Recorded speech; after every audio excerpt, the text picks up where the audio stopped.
The year is 1994. While on tour of southern Turkey, a German archaeologist named Klaus Schmidt noticed some limestone structures poking out from the hillside.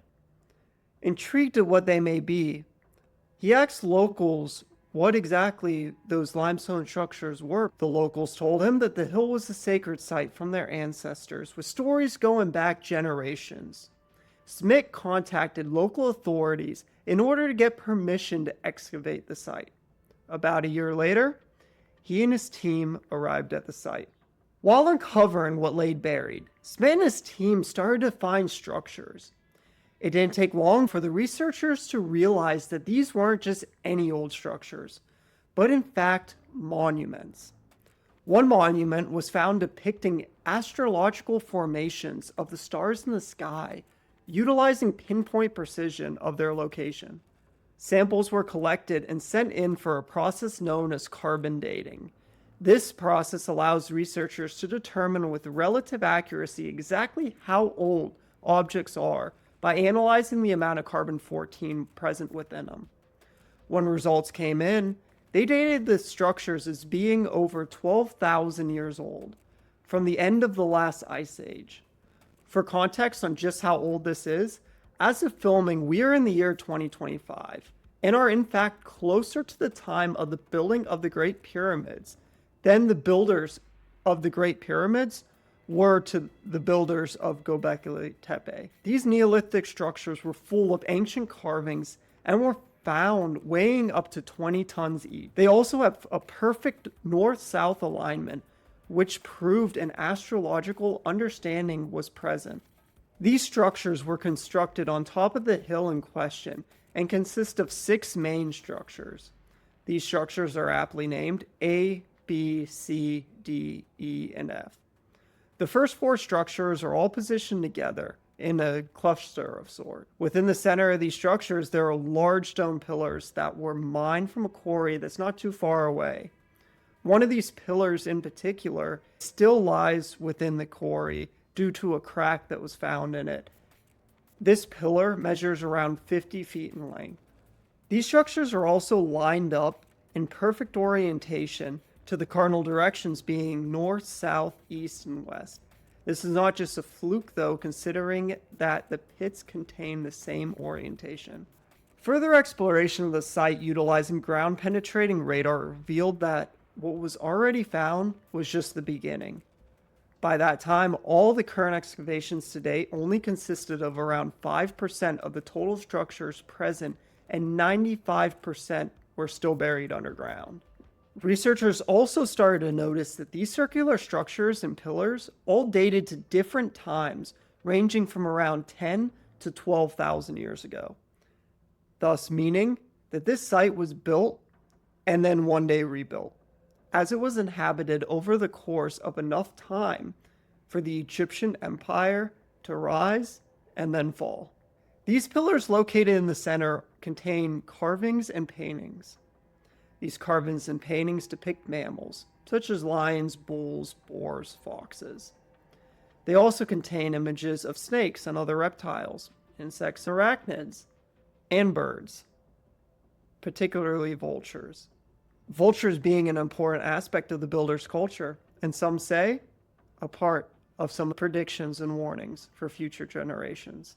And in case you were wondering, humanoid figures were also found. As we covered before, in the center of the site, there are 4 circular structures, A, B, C, and D. There's a catch though, that being these 4 structures dated back around 2,000 years before E and F were built. There was something else strange that Schmidt and his team noticed. While excavating the site, the center structures had been filled in. And I don't mean filled in the modern day. I mean, thousands of years ago, when these sites were still occupied, someone buried the center structures and then proceeded to put topsoil on top, effectively sealing off all of the pits and the carvings inside. But why would they do this? And if it wasn't them, then who did? Multiple theories exist around why the center structures were covered up.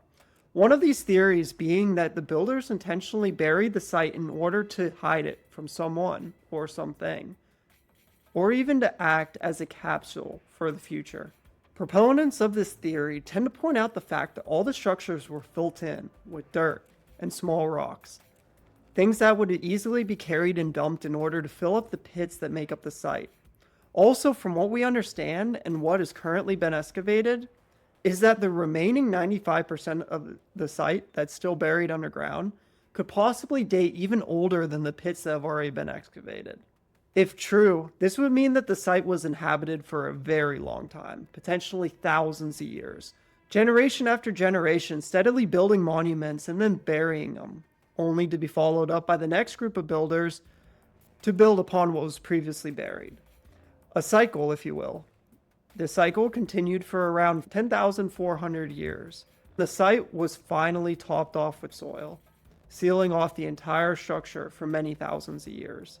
There's still a lot of debate, though, around this theory, mostly from the questions of why go through all the hassle to build this structure and then proceed to bury it. Questions that won't be unanswered until we could explore further. The second major theory is that around this time there was a major Earth cataclysm that caused everything to get buried under tons of rock and debris.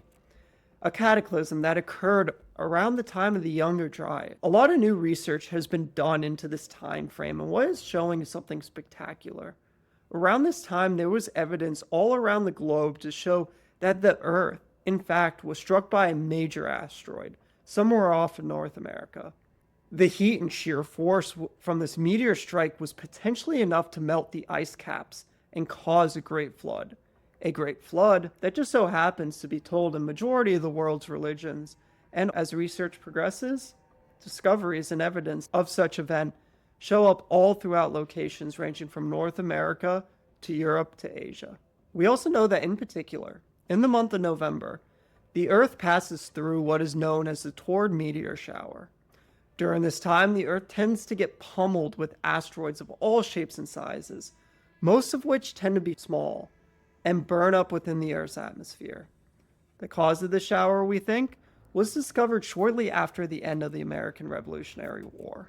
Discovered in 1776 is a comet that we know today as Encke. It is around 3 miles wide and takes around 3 years to orbit the sun. At 3 miles wide, it's not exactly what we know of today as a large comet. Thing is, there was evidence to suggest that around 20,000 years ago, was what we know as a megacomet, stretching potentially for hundreds of miles in diameter, consisting of rocks, ice, metal, and glass. Not exactly something that we would want crashing into the Earth. Luckily, though, the comet disintegrated into millions of smaller pieces thousands of years ago. Or was it lucky? Spoiler alert, it wasn't. The remnants of Encke today we know of as the Toward meteor shower. The same belt of debris the Earth passes through every November, causing the annual November showers. Interestingly, though, this is still a phenomenon that you can see today. All of these asteroids, though, that we see every November was nothing in size compared to what potentially struck back then. The level of destruction could only be compared to the asteroid that wiped out the dinosaurs millions of years ago. The impact theory is also backed up by what we would expect to happen if a meteor were to hit a large glacier like what we had present during the period. Instantly, all that ice would be melted and vaporized, causing sea levels to instantly rise, which would cause a large tsunami circling the globe.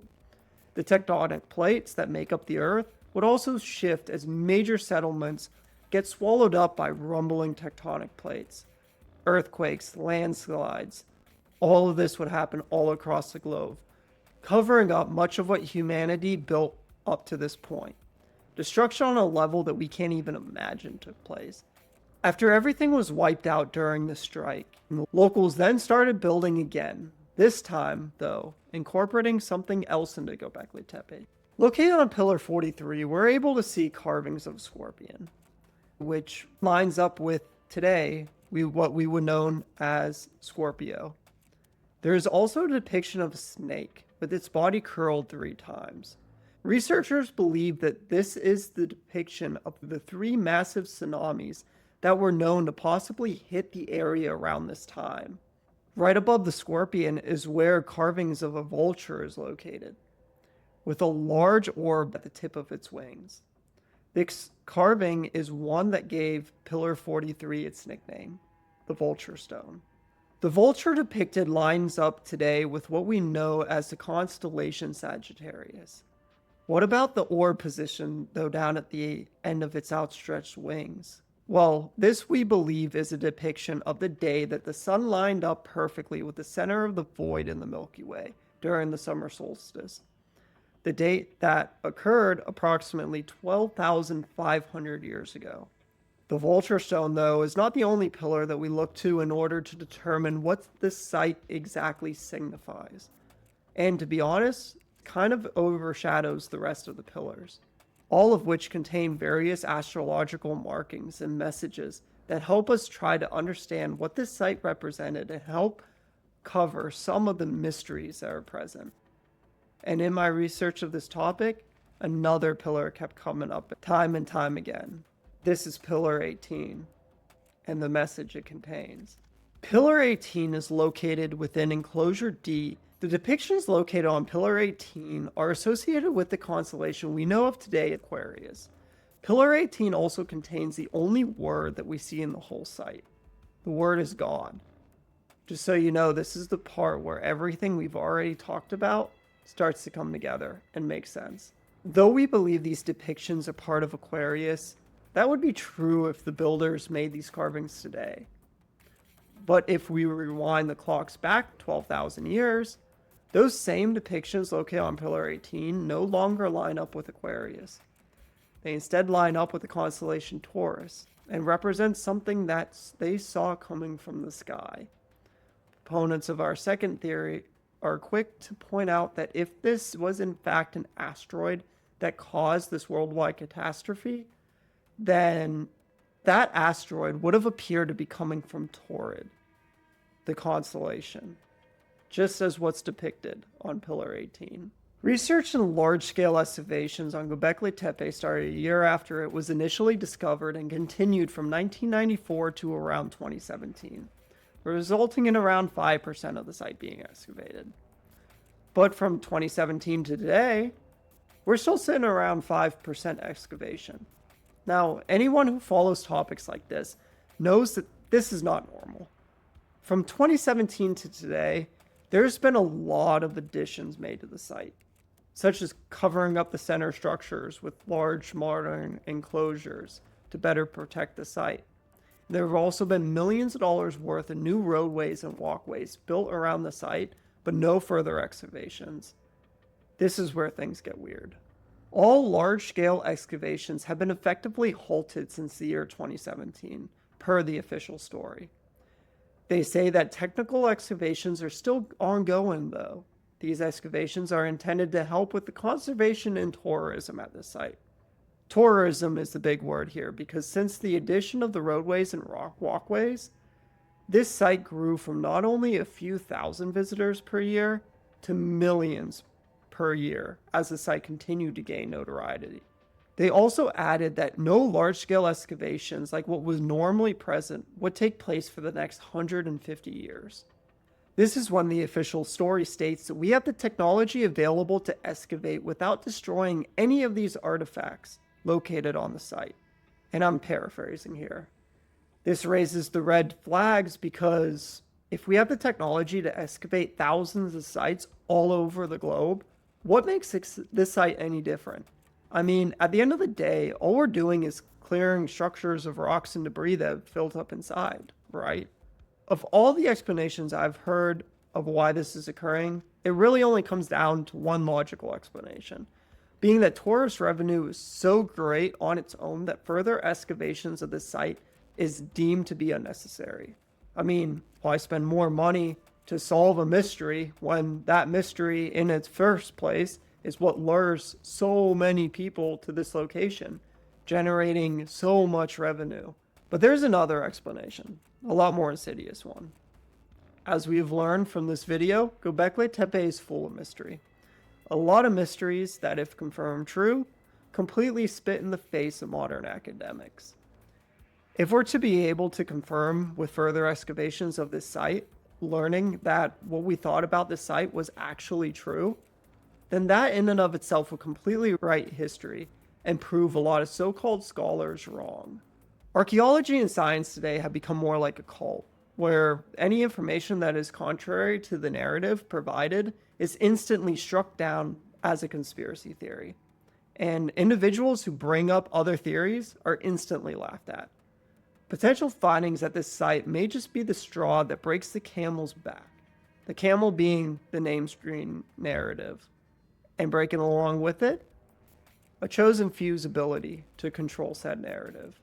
Thank you for watching The Path Not Traveled. If you enjoyed this video, please consider subscribing.